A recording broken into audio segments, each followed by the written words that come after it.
breaking generational curses now. This is going to be a time when you may feel some emotions and things come up. Do not be prideful, please.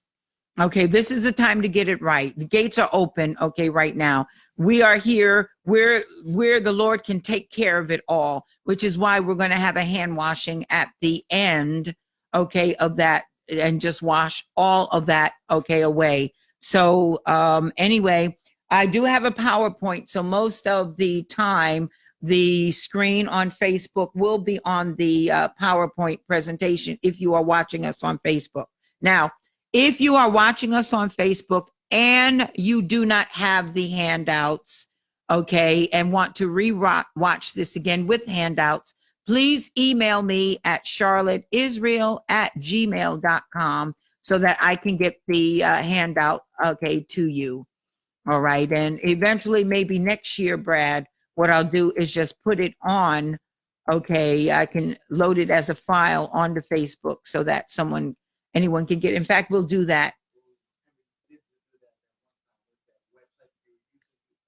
Uploaded it.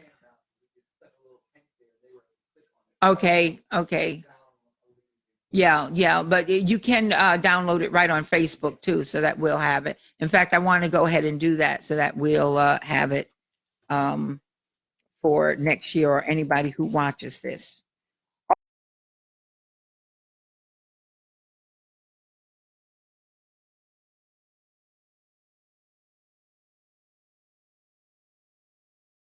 Brother Hightower has cancer. Okay, and so he's fighting right now, okay, with that, please. All right, so keep him in prayer. There are too many people in the body of Messiah, okay, that are being attacked in their bodies. And there are reasons for things like this that happen, okay. Anything can happen. You know, brothers that have high blood pressure, maybe even some here, you know, are on medications and all of that. And each year we want to get a little bit better. We want to discover a couple of things about ourselves, you know, and about others so that we can help them and know how to pray. So we're going to go over a little bit of the biblical roots of disease. And Brad, if you want to turn this to the screen. Okay. And this is from one of our biblical roots of disease from Back to Eden. Back to Eden is the health ministry that we have. For Covenant Care Ministries is the umbrella. Hebrew Institute is the, I'll say, educational line, biblical studies. Back to Eden is the health and wellness, okay, portion of that. All right, and let's get started here. This is just a cover slide of, you know, some of the things that I use this going all over the U.S., wherever it is that I teach this particular study with. And all this says is, for all of you who know me, you already know this, but Pastor Israel is highly certifiable. So you see the certifications, different certifications there. Yeah, I am highly certifiable. Okay. All right. Sometimes more than others. All right. All right. Just to let you know, our wellness center won both in 2014 and 2015 Best of North Tampa Award. And part of that is because we integrate these studies, both, you know, taking care of health holistically. That means the whole person. So there are times that in the office, I am praying for patients, both in Dr. Latortu's office or whether it be in Dr. Karkavandian's office. Sometimes the greatest thing is prayer that a person, can have. Greatest medicine. And Back to Eden, we go through, okay, like I said, holistic. We look at the whole person. When you are out ministering to people, stop with the religion. I'm saying this is not a religion. This is a lifestyle. And for people to get better, you have to consider their entire life. So we look at everything. We look at your lifestyle. We look at what you're putting in your body. Okay, because what you're putting in your body, you bring the realm of unclean in your body, you'll do unclean things with your body. You bring unclean things into the physical body, you'll take unclean things into the spiritual body. So there are reasons why we look at all of this. Happiness, for example. Remember, happiness is a choice. It is not anyone's responsibility to make you happy. Okay, there's no one around here, especially me. I do not have wings and a wand. Okay, I am not the happiness fairy. I had to tell that to people at Chase one time. Marcia, Pam may remember that. I am not the happiness fairy. Okay, I have no wings. Okay, I have no wand. Okay, so happiness is a choice, but joy comes from the Lord. So one of the prayers you should always ask when you're praying for someone, Lord, restore to them the joy of their salvation. Oh, I tell you what, let's forget about everyone else. Let's make this about ourselves. Lord, restore to me the joy of my salvation. Okay, I'm going to see this tomorrow. Put the oxygen mask on yourself before you go to help anyone else. Okay, so very important to understand that. We're looking at disease prevention and cures. Okay, because we know that disease begins in the realm of the spirit and then manifests itself in the flesh. So we look at mental well-being, very important. We have different epidemics. And one of the biggest epidemics in this country is the opioid epidemic. And trust me when I say that is not being dealt with the way it should. And I'm not talking about physically. I'm not talking about with the drug companies. I'm talking about with the church. There is a reason for all of this self-medication that we are not being in tune with. Okay, so we need to understand a lot of these things, that we are concerned with all of this. When you are part of a prayer team, it's not about just zapping people with the force, okay, and then moving on, all right? You know, so consider that's what the gifts of the Spirit are all about. The gift of knowledge, wisdom, understanding, discerning of spirits. It concerns all of this altogether, which is why we focus on health and wellness here, because Torah is in Torah, it is a sin not to take care of your physical body. You understand what I'm saying? Okay, so, you know, we need to do that. And that's not something we're taught in the church. The reason is that the church taught us very well how to die. It does not teach us how to live. Everything is geared towards going to heaven when we die. When we die, hallelujah, I'll fly away. I'm going up yonder. I'm crossing over Jordan. Okay, you understand what I'm saying? So what about life until then? The devil, I know, is very, very happy to help us cross over Jordan years before we are due to go. Okay, he'll give us a one-way ticket to up yonder through cancer. Okay, things like that. Okay, so dead saints are not a threat to the enemy. You understand what I'm saying? All right. So I have to make this disclaimer. These statements have not been evaluated by the Food and Drug Administration. This seminar is not intended to diagnose, treat, cure, or prevent any disease. Back to Eden assumes no responsibility for the improper use of and self-diagnosis and or treatment using this seminar. This seminar should not be used as a substitute for medically supervised therapy. If you suspect you suffer from clinical deficiencies, consult a licensed, qualified medical doctor. I have to put that there because people think they get 5 minutes of knowledge and they're out there doing things causing more harm to people than anything when they look at stuff like this. Without a Torah background, you should not even be teaching, okay, certain things because you don't understand the principles. So even if you have the video and all that, if you don't have the understanding, and let me tell you what I see too often, people in churches like the flavor of the month. This is the flavor, okay, that some people will use, okay, for certain things, not knowing they can cause people more harm than good by not understanding the principles that are underlying every single concept that we are talking about here. Okay. Continuing. Okay, neutral is no discernible illness or wellness at that point, no discernible symptoms or anything. Let me tell you something. You start having symptoms. By the time you have your first symptom, you've already lost 75% of your health in that area. By the time you get the diagnosis and go on medication, you've lost 95% of your health in that area. And the medication simply slows down the progress of your disease. We're not into disease management here. We are in, first of all, prevention. A good doctor is not the one that cures your disease. A good doctor is the one that prevents the disease condition in the first place. We have that backwards too. Okay, you understand that. So our doctor, Yeshua, has given us the Torah as the greatest disease prevention. Remember, he created the cure before the disease. Genesis 1 is the cure. We needed the cure after Genesis 3. Okay, but thank God he wrote it all down for us. So we have the cure before we have the disease. We want to achieve in that purple area the high level of wellness. That's not just physical wellness, but it is also spiritual wellness. It is also financial wellness. Let me tell you something. In the television commercials, are you depressed? Depression hurts. Okay, so depression is what? An emotional or spiritual thing that manifests itself in aches and pains in your body. You understand what I'm saying? Are you depressed? Depression hurts. All right. So they are already acknowledging the fact that some emotional trauma that you have can bring trauma to the physical body also.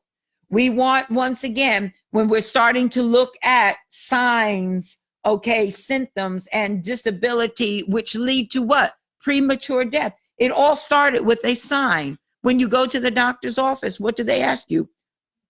Yeah, what are your symptoms? Okay, what are your symptoms? Okay, by that time, you're already downward spiral. Okay, you're already in a downward spiral. Okay, that's why awareness, that's why we teach what we do, so that you can awaken the physician within you. You have the Holy Spirit, you have the physician within you, so that you know by the time you start signs, what are you doing? You're heading back towards that sign is what? I'm looking for signs and wonders. Yeah, your arm falling off is a good sign there's something wrong. Okay, so we try to get through awareness, education, growth, to achieve a high level of wellness. And that wellness is both physical, spiritual, financial, emotional, every which way. Okay, refuah shalama, which means get well soon. If you're writing that down, refuah shalama.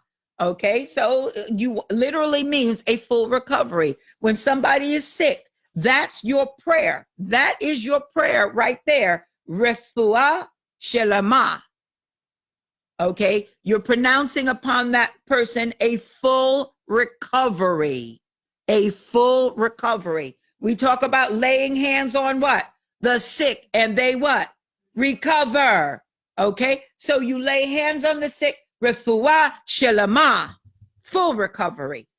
Okay, healing is more than a matter of curing people's bodies. It is about healing their lives. So full recovery is not just the physical sickness, but everything underlying that sickness also.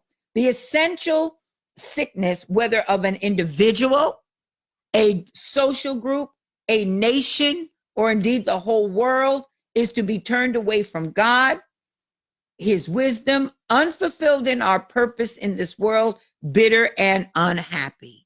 That is the root of sickness, okay? All other illnesses, social, psychological, and physical, are ultimately rooted in this. If we would only take this essential sickness seriously and make at least as much effort to cure it as we do to try to solve our other problems, we could attain true happiness. So we talked about essential sickness is what? To be turned away from God. Everything else is a symptom. So when we talk in the nation is sick. How do you know? We have things like abortion. We have things like homosexuality. We have things like murder. We have things, see, all of those are what? What's your symptom? Well, gun murder every minute in Chicago. That's a symptom. What is the symptom of? We have left our God. Why is that important? Because we profess, and when you look, on your money, you have "In God We Trust." Stop lying. Okay. We are also called what? One nation under God.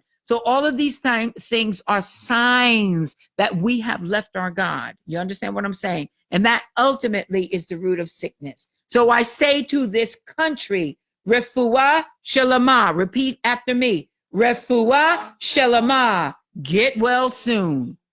Have a full recovery. Now, sickness and healing.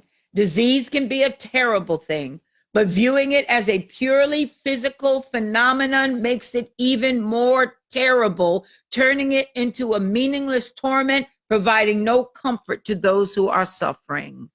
When we just give a medication, what are we doing? Okay, next. It's a Band-Aid. It's not getting to the root, and we can cause more suffering. Now, I'm not talking against medicines. I worked with too many doctors, okay, for that. But if that's all that we are doing, we have failed. Okay, we have failed. Okay. Medical science can often, though not always, trace the physical causes of disease, but it is silent on the deeper question of why a illness is part of someone's destiny at a particular point in his or her life. To say that the individual had a genetic predisposition still does not answer the question of why. Remember Thursday night, we addressed in Ezekiel and Jeremiah, if they ask what? Those who are destined to the sword, those destined to the sickness. You see? And all of that is a cause of leaving God. You understand? Leaving God first. Okay. We don't do people a service by handing them an aspirin for a headache. Okay. So, we want to know, you have a right to know the reason why. When I look at certain sicknesses like cancer, a root of bitterness, that's very hard. Me knowing that now. My mother passed away with pancreatic cancer. And I can understand, after knowing her life, I understand how that root of bitterness, which first manifested its diabetes. Isn't it amazing? A root of bitterness, the disease connected to that is called sugar. Okay, bitter and sweet. Okay. So that bitterness and anger and unforgiveness eating her up spiritually eventually did what? What does cancer do? Eat you alive. You understand? So in knowing these basic principles, we're able to help people. And then medicine does what? Slows the progression of disease while we are doing what? Resolving it at the spiritual. So you see how the two work hand in hand together. But if you only give one without the other, you're not doing that person a service. Okay, once again. And clearing it up spiritually can help speed up the progression of healing with a person. So today we are addressing the reasons why. Remember the 7 questions you can ask God: who, what, where, when, how much, and why is very important. Why, God? And when you ask why, how many times do you not hear an answer? You don't hear an answer a lot. The reason for that is he's already given the answer. You just have to find the answer. You understand what I'm saying? It's not that God is ignoring you. When you do not hear, it is because the answer is already provided to you. All right. It is the glory of God to what? Conceal a matter, and the honor of kings to search it out. Deuteronomy 29:9-14. We just went over this the other week. Very important principle. This is one of the most important principles you will ever, learn, from Deuteronomy. You stand this day, all of you, before Yahweh, your Elohim, your tribal heads, your elders, and your officials, all the men of Israel. Do I have any Israelites in the house? Okay. Your children, your wives, even the stranger within your camp, from wood chopper to water drawer. Your children may not be here, but guess what? You stand. We said this all the time. Will you stand in the gap? We know that, standing in the gap for somebody. We are standing in the gap, right now, to enter into the covenant of Yahweh, your Elohim, which Yahweh, your Elohim, is concluding with you this day with its sanctions, to the end that he may establish you this day as his people and be your God, as he promised you and as he swore to your fathers Abraham, Isaac, and Jacob. I make this covenant with its sanctions. So you need to know what those sanctions are in Deuteronomy chapter 27 for you to know that. Okay. I make with these sanctions, not with you alone, but with those who are standing here with us this day before Yahweh our Elohim, and with those who are not with us here this day. Isn't it wonderful to understand that this today we can stand in the gap for not only our children, but grandchildren, children you may not have even known about or anything. We're standing in the gap for them this day. Ephesians chapter 2, for by grace are you saved through faith, and that not of yourselves, it is the gift of God, not of works, lest any man should boast. For we are his workmanship, created in Yeshua HaMashiach, Christ Jesus, unto good works, which God hath before ordained that we should walk in them. Wherefore remember that ye being in time, what?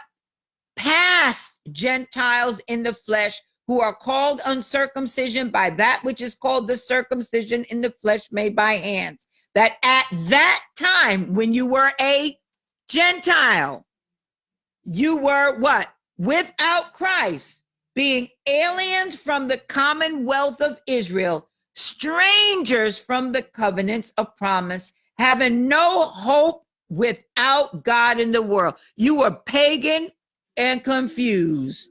Pagan and confused, okay? But now, in Christ Jesus, Yeshua HaMashiach, ye who sometimes were far off are made nigh by what? The blood of Mashiach. Do you understand that this, because of your confession in faith, those covenants of promise, the Mosaic covenant, Davidic covenant, Noahic covenant, all those covenants, you've been made nigh. Why is it important to know what those covenants are? Because remember, in Deuteronomy 29, you have the covenant with its sanctions. So the covenant contains the blessings for obedience and the sanctions for disobedience. And now through Mashiach, that covenant is your covenant. You understand what I'm saying? All right. Now, therefore, you are no more strangers or foreigners, but fellow citizens with the saints. Oh, wait a minute. So the saints were the Jews. And we've been made nigh that through faith in Yeshua. Okay, you understand? Very important to understand that. And of the household of God. All right, this diagram. Okay, I'm going to read this. This is an excerpt from Deuteronomy 28. This is Leroy's favorite chapter. Couldn't get away with that, okay? All right. The Lord shall make pestilence cleave unto thee until he hath consumed thee from off the land, whither thou goest to possess it. Yahweh shall smite thee with a consumption and with a fever and with an inflammation, with an extreme burning. Sound familiar? Psoriasis, cancer, diabetes, gout. Sound familiar? Okay. And with the blast, wait a minute, extreme burning, with the sword, gun, okay, all of that in Chicago and all that, with the sword, violent death, and with blasting and with mildew, hello, mold, okay, and let's see, blasting with mildew, and they shall pursue thee until thou perish. Yahweh will smite thee with the botch of Egypt and with emerods, that's hemorrhoids, okay, and with the scab and with the itch. Hello, come on.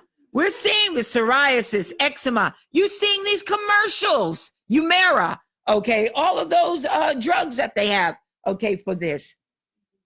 STDs, oh my goodness, itch. Ooh. Thank you for that, Marcia. She works in the doctor's office, okay? Okay, it goes, okay, whereof thou cannot be healed. HIV, a lot of things you cannot be healed. All right, herpes. Okay, thank you. Yahweh shall smite thee with madness. Hello, anxiety, bipolar, schizophrenia. We're seeing that. And blindness is not only with the eyes, but it can be spiritual blindness. Okay, also, let me tell you, diabetes affects what? The eyes, blindness. Okay, and astonishment of heart. Yahweh shall smite thee in the knees and in the legs with a sore botch that cannot be healed, from the sole of thy foot to the top of thy head.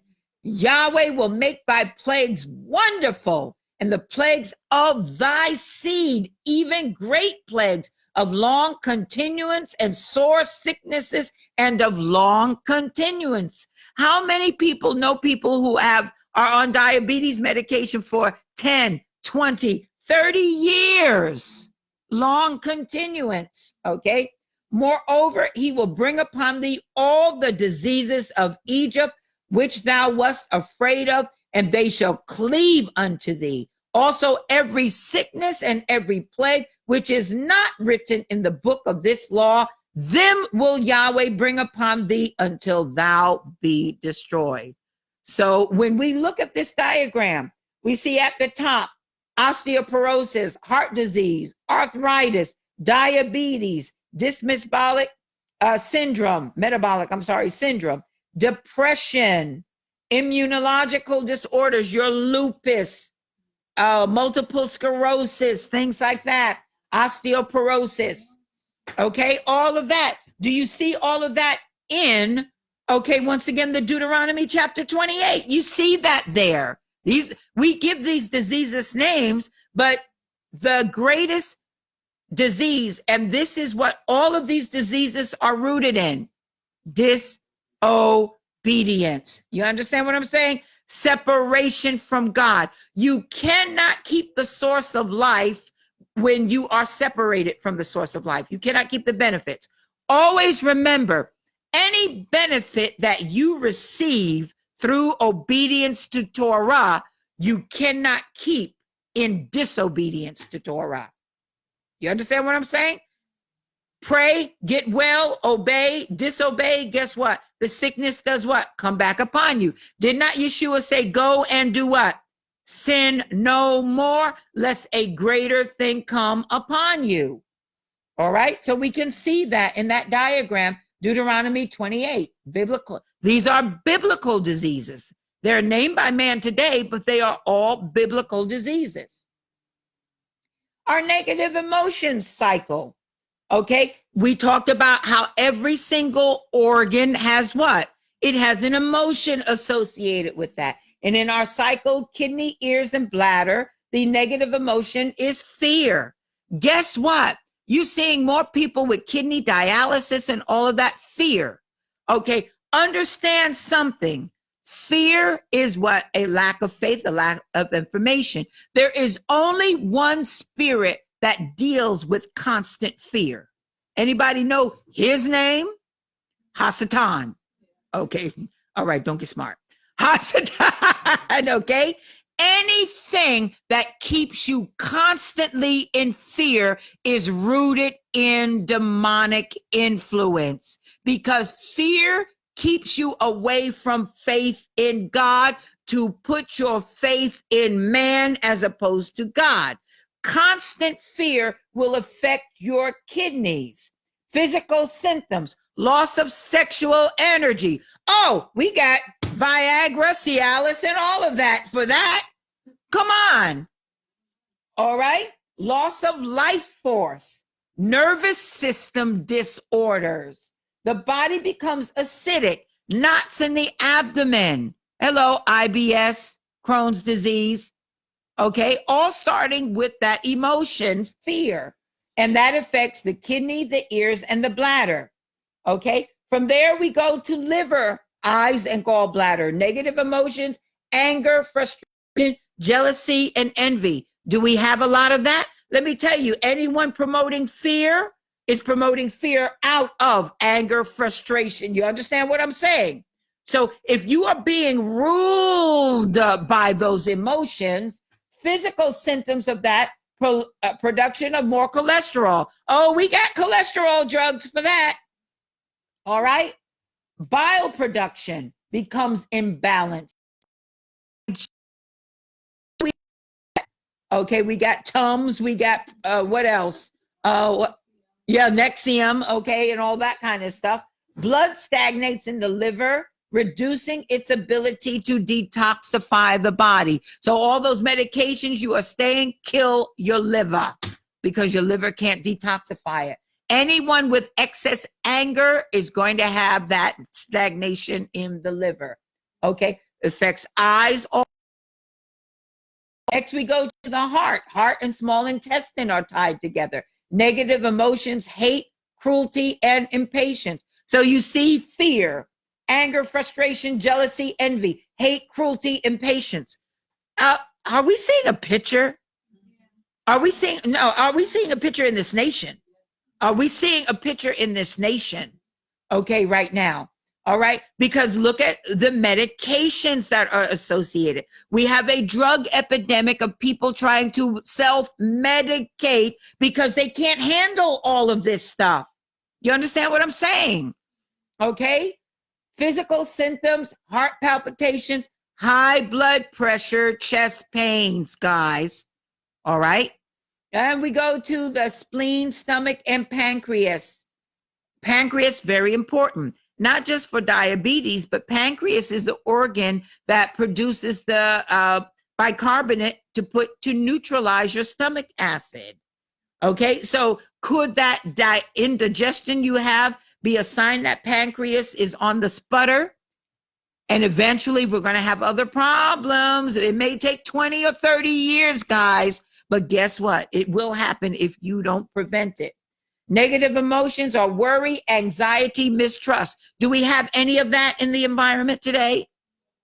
Come on. Physical symptoms, impaired digestion, difficulty eliminating waste produced by digestion. Okay, toxic buildup, backup, and everything else. All right. Then we go to lungs, skin, and large intestines. The negative emotions, sadness, and depression. Let me tell you something. When you start with fear and go to anger and frustration and all of this that you cannot do anything about, you become depressed.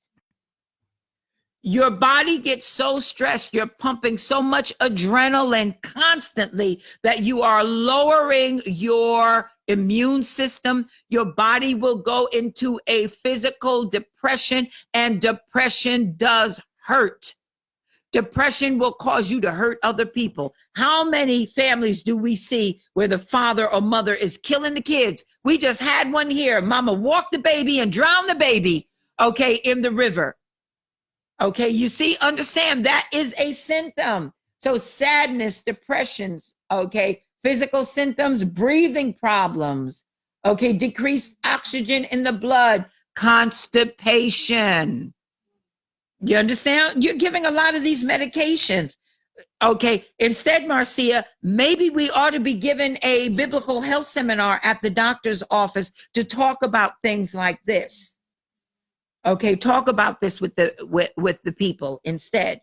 You see? So anybody see themselves in any part of this, whether it is current, whether it is past, and hopefully not the future, because the future tells you when you see this, you know what the progression is going to be. You understand what I'm saying?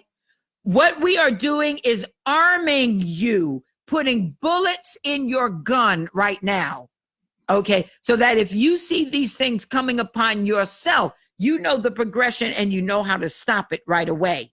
You understand what I'm saying? Because all of these things are assaulting us every day. You cannot turn on the news. That's why you have to turn it off periodically, because this sounds like, CNN or something like that. What's going on? Constant fear, anger, frustration, all of this bitterness. You understand what I'm saying? Looking at this, number one, stress. Remember, we talked about fear, okay? Causes you stress, which leads to anger. Stress and anger wind up leading you to hate, cruelty, impatience in the heart. So what began in the kidney goes through the anger in the liver, goes to the heart. Number three, Stress, anger, hate, and impatient. You start having irregular heartbeat, high blood pressure. You're producing too much cholesterol. It's settling, okay, in the arteries and veins and everything where blood has to go through, build up, high blood pressure. Okay, eventually high blood pressure can lead to what? Kidney damage and everything else. You understand? That emotion that started in the kidney winds up back in that kidney again through dialysis. Now you got artificial means of doing what the body's supposed to do. By the time you are on dialysis, dialysis is doing what? Just slowing down the progression. You're already 96% dead, okay, at that point. All right? Then stress, anger, hate, etc. lead to impaired digestion. All right. Then because you can't do anything about your situation, you have continual sadness and depression. Sit next to somebody and hear them sigh. Okay, I hear that sometimes when I talk too long. But but anyway, that's sadness in the lungs. It'll lead to depression, sadness in the lungs, lung disease. You have a lot of lung disease amongst people who were never smokers. You understand? With that, stress, anger, anxiety, depression, irregular breath, constricted large intestine, and constipation. Yeah, you're full of it. Okay. And you need an outlet. That's why it's good to detox your system. Okay, as well as detoxing your physical body, as well as detoxing your spiritual body. We go on fast, okay, and prayer and all of that, but you literally on earth as it is in heaven. You've got to do the physical along with the spiritual. You've got to bring healing. You've got to restore homeostasis to the body. If you don't, it's the equivalent a lot of times of changing the oil in your car and not changing the filter. Or if you change the filter and keep the oil, you just wasted your time. You understand? Okay, that's why it's important for you to understand the principle Yeshua said, on earth as it is in heaven. So that physical is telling you about a spiritual condition you may have to deal with. You understand? Okay. You can tell what's going on with someone by what's going on with somebody. Dr. LaTorta really needs that up in her office. We have it up in ours. When a person comes in and I see outbreaks and things, that organ, those organs that you see there lead to what? Emotions. That pimple is telling you, okay, of a problem. So like when you go to Dr. Israel, he's looking at you and you think he's just looking at you. He's looking at you. Okay, because he's looking at you and he's knowing you got a little pimple here. That's gallbladder. Okay, so what are you going through? Okay, what's going on? He asks you, what's going on with you? Just get the tissues out. Okay, just go ahead. Because guess what? He already knows what's going on with you by what's going on with you. Okay, you know, don't say, oh, I'm all right. Okay. Just get it right, okay? Get it right.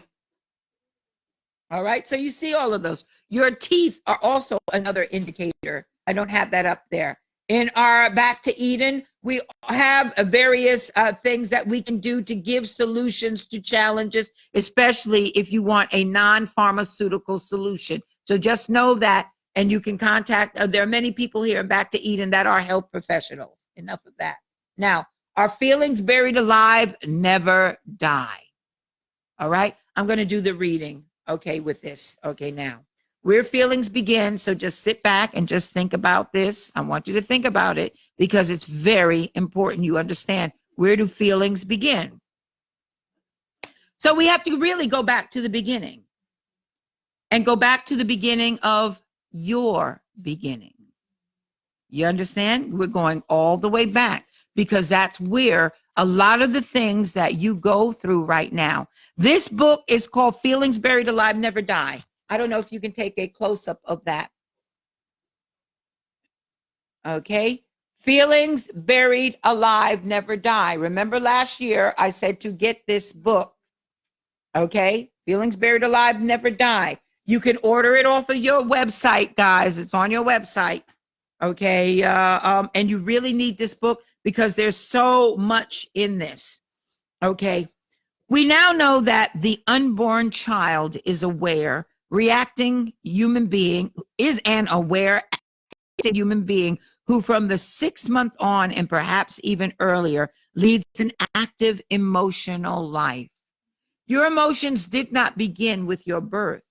They began in your mother's womb. That's why it's so important when Yahweh says, before I formed you in the belly, I knew you. Why David talks about how every member was formed with his hand, the preciousness of life. Along with starting with these startling findings, we made these discoveries.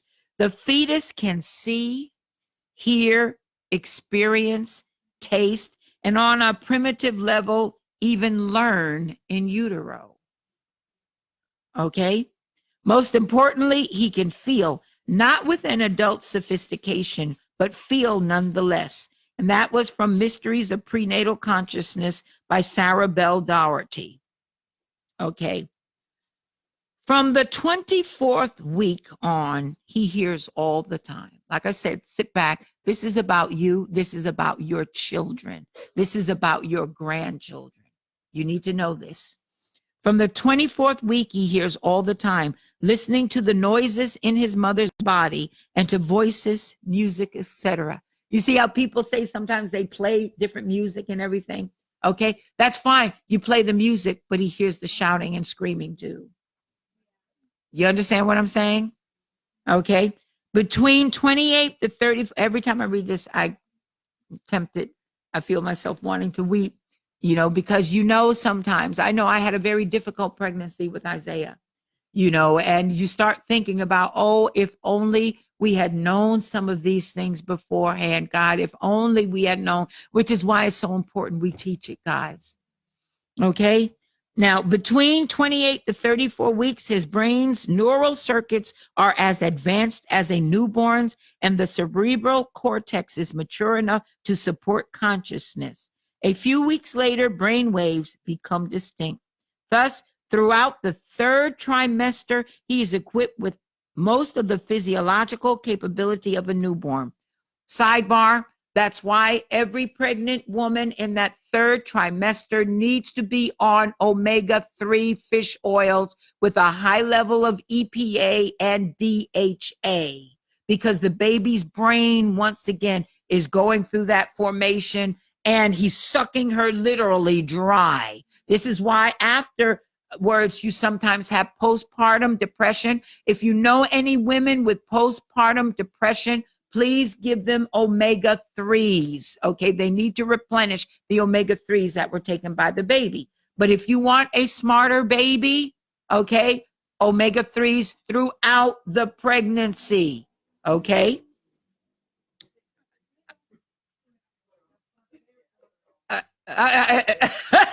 Okay, Brad, looking everywhere but over there in that corner. Okay. Even more intriguing is evidence of the impact of the mother's and father's attitudes and feelings on their unborn child. This is important for you to understand. Based on the findings of many other researchers, as well as his own experience as a psychoanalyst, Dr. Verney presents evidence that the attitude of the mother towards the pregnancy and the child, as well towards her partner, have a profound effect on the psychological development of the child and on the birth experience. So what you are going through during that time, and let me tell you, get the box of tissues out, because you are going to start seeing evidences in your children's life. You are going to go back to remembrance of things that you went through during their pregnancy, things that were said to you, feelings that you had, and everything.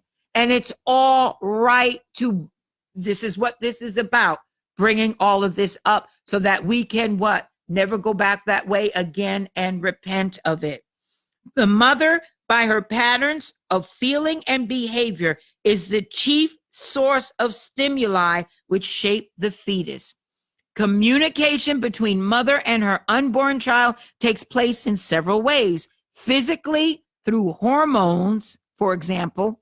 In behavior, the child's kicking, the mother's job and environmental situation, and sympathetically or intuitively through love and business.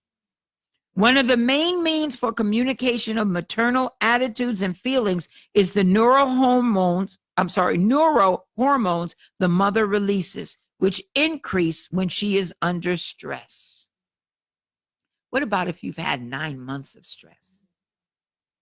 These substances cross the placenta as easily as nutrients, alcohol, and other drugs do. In moderation, these hormones cause physiological relations in the child, which stimulate his neural and psychological systems beneficially. But in excess, they can affect the developing body adversely. Because of the child's resistance, it is only extreme and generally long-lasting stress that leaves marked negative effects, not isolated thoughts or incidents. Moreover, the mother's love, acceptance, and positive thoughts for the unborn child act as a very strong protection. So he will continue to thrive even if her own situation is troubled. But if his needs for affection and attention are not met, his spirit and often his body also begin wilting. That's inside. A baby going through depression inside because of what's going on with the mother. The mother not wanting that child.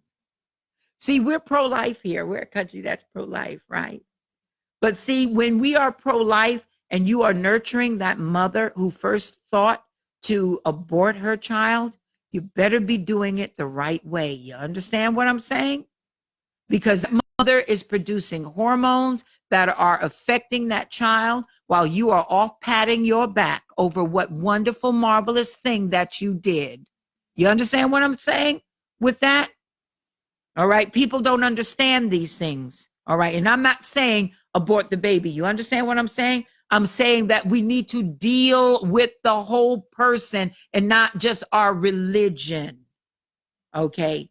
Not our religion, because guess what? The child that you stop from being aborted is going to be a member of society, and things that happen in utero will affect what type of society person he is. We are so pro-life, but we leave it after the baby's born. We're not so concerned then. All right. What the child experiences in the womb creates predispositions, expectations, vulnerabilities rather than specific qualities. We are dealing with susceptibility, not predetermination. So what that child went through in the womb determined certain attitudes after they were born. Not that they were predestined for that, but because of what was going on in the womb determined that.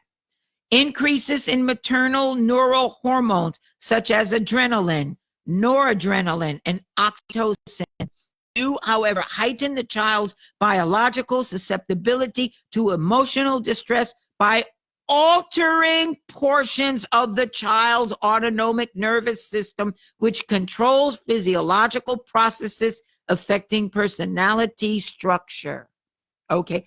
Women who have been under stress for long periods of time, under emotions, angry about the pregnancy. Sometimes husband and wife, they may be together, but that pregnancy was not planned. There is difficulty within the marriage that the wife, oh, we're going through it. No, all of you are going through it. The baby is the most helpless one because those emotions are being bound up in his nerves. Do you understand? And so when these children later on are diagnosed with attention deficit disorders, learning abilities, fighting for their life from the time they were conceived in the womb.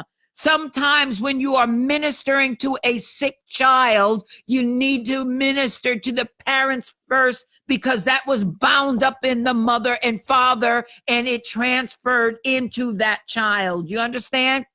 Understand what I'm saying about this? So we're looking at our children and certain attitudes and things that they have, that clinginess, not wanting to leave mother and all of that. What were we going through during those pregnancies? Was it abandonment? Did the baby feel abandoned? Okay, and that child feel abandonment. That child isn't feeling abandonment because of what's going on right now. What happened in the womb? What happened in the womb? Okay, did that child hear, I wish I wasn't pregnant. I don't want this baby. Is it really mine? You understand what I'm saying? These are deep things, but this is Yom Kippur, guys. This is where we get it right. Okay. All right. An excess of such maternal hormones has been related to low birth weight, reading difficulties, behavior problems, and gastric disorders. Cigarette smoking, by reducing the amount of oxygen in the mother's blood, has been linked to anxiety in infants traceable to the prenatal period. What are cigarettes? They're the adult pacifier. People get nervous who smoke. What do? They smoke more. Okay? When people who have stopped smoking go through trauma, what do they sometimes resume doing? Smoking again. It's a pacifier. Okay? Most traumatic of all is when the mother, due to illness, a severe loss, or hostility to the pregnancy, withdraws her love and support from her unborn child. He then falls into a depression, is apt to emerge as an apathetic newborn, and may be plagued with depression throughout his life. In one case, a newborn girl refused to bond with or nurse from her own mother, though she did not refuse other women. The mother, it turned out, had wanted to have an abortion and bore the child grudgingly at the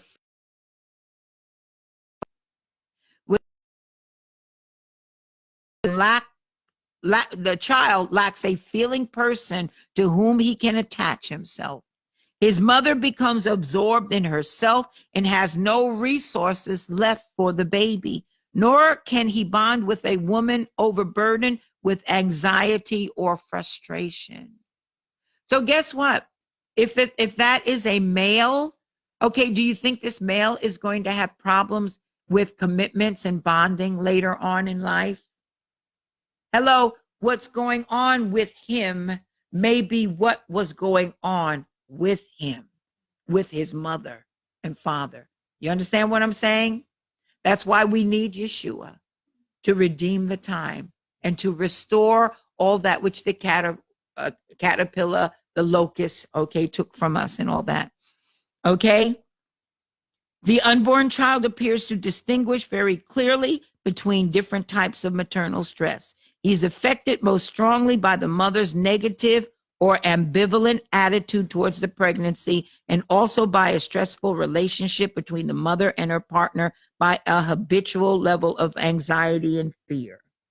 As Dr. Verney puts it, if loving, nurturing mothers bear more self-confident, secure children, it is because of the self-aware I of each infant is carved out of warmth and love.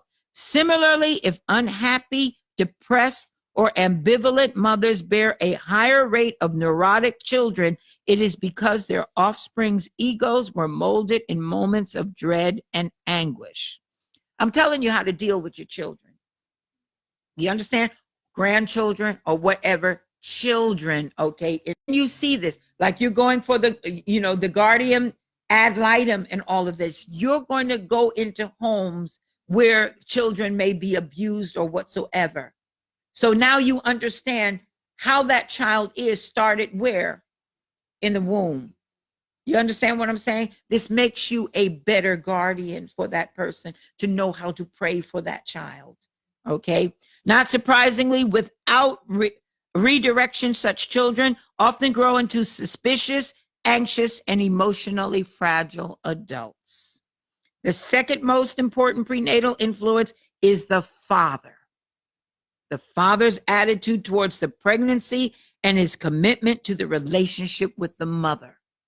You understand what I'm saying, guys? One investigator has estimated from his studies that women trapped in a stormy marriage run a 237% greater risk of bearing a psychologically or physically damaged child than a woman in a secure, nurturing relationship, putting her child at greater risk than would many physical illnesses, smoking, or very heavy manual labor. So what winds up happening during that pregnancy, all of that stress and everything, see, listen, okay, after you have the child, all of a sudden the two of you may regain your senses and be loving and all of that, and the child is having problems, and now you're stressed out because the child has all these problems. You aren't associating that with the time of that 9 months before. You understand what I'm saying? A child's in school now having problems. You're not associating. There's something wrong with your kid. Come on. You're not associating it. He's in first grade or second grade with what happened 8 years ago when the child was conceived. You understand what I'm saying with that, fathers? Okay. Even the birth experience, okay, is important. The mother's attitude has been demonstrated to be the most important factor in determining the character of the birth, okay? Vital factors in predicting the ease and speed of labor are the mother's attitudes towards motherhood, her relations to her own mother, and the presence of habitual worries, fears, and anxieties going beyond normal apprehension. Along with these, women trapped in an unsatisfying relationship fall into the high-risk category. You understand? High-risk relationship, you can have a high-risk pregnancy. High-risk pregnancy, high-risk labor, and birth of a high-risk child. Many problems associated with birth trauma can be prevented or reduced by increasing understanding and sensitivity on the part of health professionals and by parents' choice of who delivers the baby and of a humane, comfortable birth method and location. Okay. Now, that prenatal experiences carry over after birth is beyond dispute, as many case histories illustrate. In one man troubled with severe anxiety attacks, accompanied by hot flushes, was regressed by hypnosis to the prenatal period and revealed the underlying trauma had occurred in the 7th month of his pregnancy. His mother subsequently admitted trying to abort him in the 7th month by taking hot baths. Such lost memories form the record of prenatal consciousness, and they can influence powerfully all our lives. Understand that? Another maternal hormone, ACTH, which regulates the flow of stress hormones, has the opposite effect, helping to retain memory. So stress, a mother under stress, helps that baby retain the terrible memories. So from the time, you ever wonder why you're afraid of certain things? I remember certain things, and it's like, where did this come from? I remember my mother saying to me, how do you know that? How do you remember that? As a child, now I understand, okay? Thus, each time the mother becomes frightened or stressed, large amounts of the hormone flood into the child's system, helping him to retain a clear, vivid mental picture of her upset and its effect on him or her, okay, at that point. All right. So ever wonder why your children have certain quirks in certain areas, certain fears in certain areas that you can't explain? It goes back to that time in utero. Okay. Even explaining things like this to children, you can set your children free. Okay. You can set your children free by going to them and saying, I didn't know, and praying for your children. And remember that Refuah Shalima, full recovery, and bring healing to that child. Okay, just a little bit more, guys. Dealing with DNA and RNA. RNA's mission is to travel away from the DNA in order to produce the proteins, more than 2 million in number, that actually build and repair the body. RNA is like active knowledge in comparison to DNA's silent intelligence. This is how the cells know how and in what way to function, not only during times of development, but in times of sickness, trauma, emotional stress, accidents, healing, and regeneration. In other words, the DNA is the blueprint, the RNA carries out the building instructions. There is a mind-body connection to the DNA. We can liken it unto a radio broadcast. The mind is sending out impulses of intelligence. The DNA receives them. That's why I always say to you, when you are praying the Psalms and everything, pray them out loud, because your body responds to your voice and the word of God before everything else. That's also why in the book of James, where it says, if there are any sick among you, call for the elders of the church and let them pray, because DNA responds. You may not think that you can talk to your DNA, but in fact you do continually. Remember, death and life are what? Power of the tongue. Thinking happens at the level of DNA, because without the brain cells sending out a neuropeptide or other messengers, there can be no thought. Everything in life pours out of DNA. Flesh, bones, blood,